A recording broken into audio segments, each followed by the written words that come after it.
March 27th, 2024. Daily Bread. Passage: Luke chapter 22, verse 47 to verse 71. Key verses 69 to 70. Title: Jesus on Trial. While he was still speaking, a crowd came up, and the man who was called Judas, one of the 12, was leading them. He approached Jesus to kiss him, but Jesus asked him, "Judas, are you betraying the Son of Man with a kiss?" When Jesus' followers saw what was going to happen, they said, "Lord, should we strike with our swords?" And one of them struck the servant of the high priest, cutting off his right ear. But Jesus answered, "No more of this." And he touched the man's ear and healed him.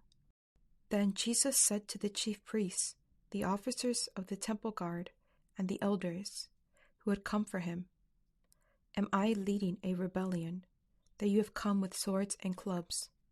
Every day I was with you in the temple courts, and you did not lay a hand on me. But this is your hour, when darkness reigns." Then seizing him, they led him away, and took him into the house of the high priest. Peter followed at a distance. And when some there had kindled a fire in the middle of the courtyard, and had sat down together, Peter sat down with them. A servant girl saw him seated there in the firelight. She looked closely at him, and said, "This man was with him." But he denied it. "Woman, I don't know him," he said. A little later, someone else saw him and said, "You also are one of them."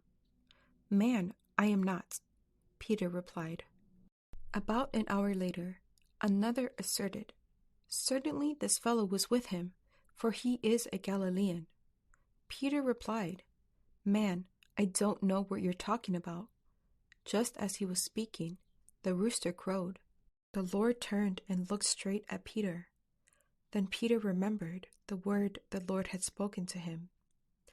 "Before the rooster crows today, you will disown me 3 times." And he went outside and wept bitterly. The men who were guarding Jesus began mocking and beating him. They blindfolded him and demanded, "Prophesy, who hit you?" And they said many other insulting things to him.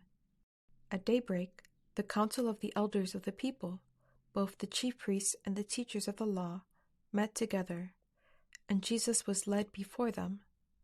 "If you are the Messiah," they said, "tell us." Jesus answered, "If I tell you, you will not believe me. And if I asked you, you would not answer. But from now on, the Son of Man will be seated at the right hand of the mighty God." They all asked, "Are you then the Son of God?" He replied, "You say that I am." Then they said, "Why do we need any more testimony? We have heard it from his own lips."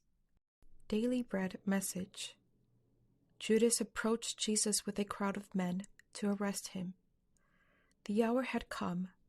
Jesus did not rebuke or shame him, but gave him a final opportunity to change his mind and repent.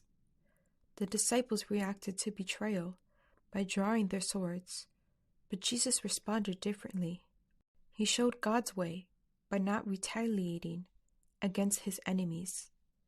He healed the servant's ear and was arrested and led away. Peter followed the soldiers at a distance because fear had plagued his heart. And when some people around him identified him as one of Jesus' followers, he denied it.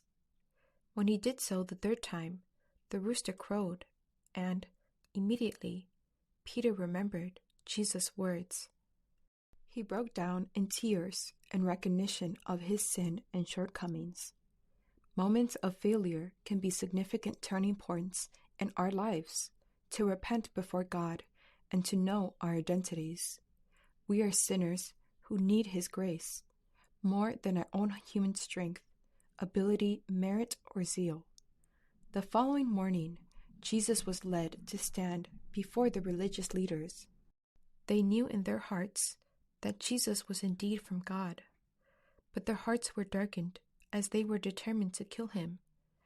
When asked if he was the Son of God, Jesus answered, "You are right in saying I am." Unlike Peter, Jesus stood firmly in his identity, not shaken by man, and was ready to go to the cross. Prayer. Thank you for going to the cross in spite of my failure and for taking my place. We acknowledge that you are the Son of God. One word: Jesus, the Messiah, the Son of God.